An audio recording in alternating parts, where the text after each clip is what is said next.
gay couples? Oh, absolutely. Transgender? Absolutely. Ethnically different? Yep. We have many families who are interracially married. We have families who adopt kids from other countries. So there, you walk into our congregations and you see diversity. And I think that's one of the most significant values of humanistic Judaism, is the openness to diversity. And I think beyond openness, I think really an invitation to diversity. Educationally, what would be offered?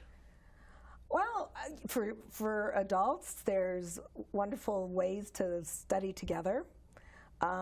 We have fantastic videos available that are interesting and intellectually interesting. There's a lot of literature. Our kids' schools are fantastic.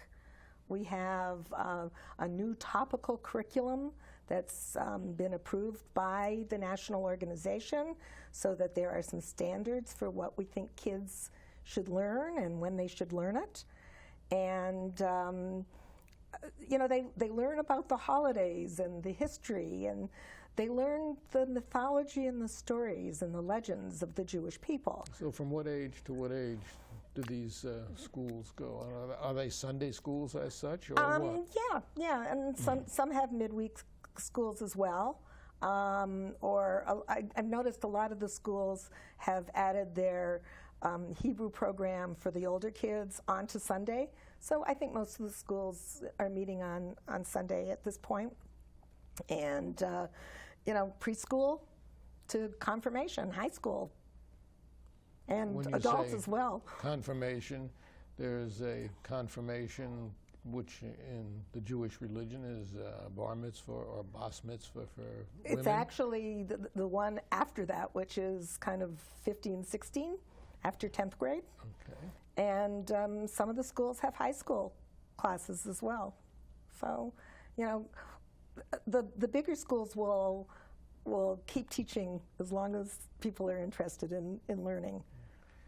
Do these congregations contribute to the national organization, which I guess is located where you're located? It's right, located where I'm located in Metro Detroit, in Farmington Hills, Michigan. And yes, as an affiliate, they contribute financially. And there are certain benefits. I'm one of them, so my visit is a benefit of the affiliation. And what do they, other than the fact that they get the chance to see you, what benefits do they get? Well, they get the journal, and we have a couple of e-newsletters, one that's for members only. We have another member-only newsletter. And the resources, we have an online resource community of hundreds and hundreds of documents that range from youth curricula to Rosh Hashanah, High Holiday, Hanukkah celebrations, all the holidays, adult education curricula. So you name it, all the organizational development kinds of materials that you're looking for. So that online resource is really precious. Now, membership in most religious organizations has, at least in this country, has been falling.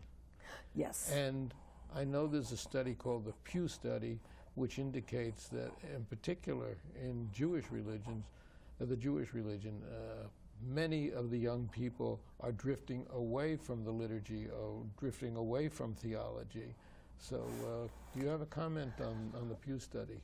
Well, the Pew Study is an interesting study, and I will be talking about it at length tomorrow. But the most significant piece, I think, is that 60% of Jews look at Judaism as primarily ancestry and culture, which is very much how humanistic Jews look at Judaism. Although in humanistic Judaism, we are unique from the standpoint that Jewish community and being part of a Jewish community is of great value, whereas only 28% of the people in the Pew Study said Jewish community was important. What seems to be important to kids today and adults are the values. the values that we would consider humanistic values, a good sense of humor, education, social justice, those values were all rated very, very highly in the Pew study as being the most significant aspects of Judaism for people. So I think that humanistic Judaism meets a important but niche market, and that for the future we're going to need to look at different models, just like every other part of Jewish life is going to have to look at different models so that people find ways to access and celebrate their Jewish identity in different ways. And I don't know what that's going to look like yet. Is it fair to say that while the organization is not political, it's very involved in social issues? Yeah, I would say, I mean, human rights is a core principle of humanistic Judaism, so we are involved in those kinds of issues. And we sign on to all these, amicus briefs for many of the separation of church and state issues. So, yeah, we're right there. How regimented is the organization nationally? For instance, we know that for Catholics, the Pope speaks with one voice. Do you speak with one voice and dictate to the congregations throughout the country and Canada? Not even close. I mean, I teach the rabbinic students, and I teach them a course in congregational management. And the thing I teach them first and foremost is that rabbinic leadership in humanistic Judaism is not what their dream may have been. It is definitely horizontal, participatory. It happens to be my leadership style, so I'm very comfortable here.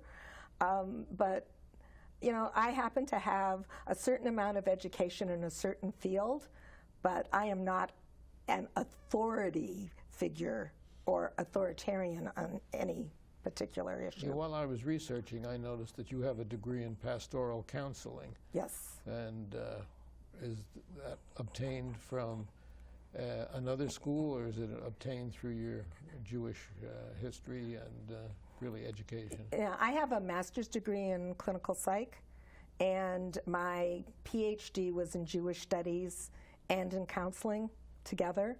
So I've combined them, and we have one course in counseling in the rabbinic seminary, so most of the coursework that I've done has been outside of the Jewish studies area in the pastoral counseling. You say the rabbinic seminary, therefore you are not the only one. You are not the rabbi for humanistic Judaism. I am not. No, there are about 12 to 15 of us. And some of the rabbis have come from the Reform movement and now identify as humanistic rabbis. Others we have, I believe we've ordained 12 rabbis through our own seminary since 1999. I was ordained in 2001. And we serve in all capacities, not just congregational life. Are there people studying now to become rabbis? Yeah, we've got like 5 or 6 students working right now. And we're getting some pretty exciting people involved.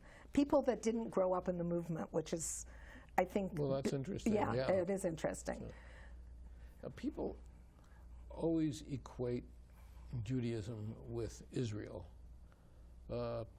What is the relationship of humanistic Judaism with Israel, with the government of Israel, which is kind of fractured, as a matter of fact? Yeah, absolutely. So we support the state of Israel.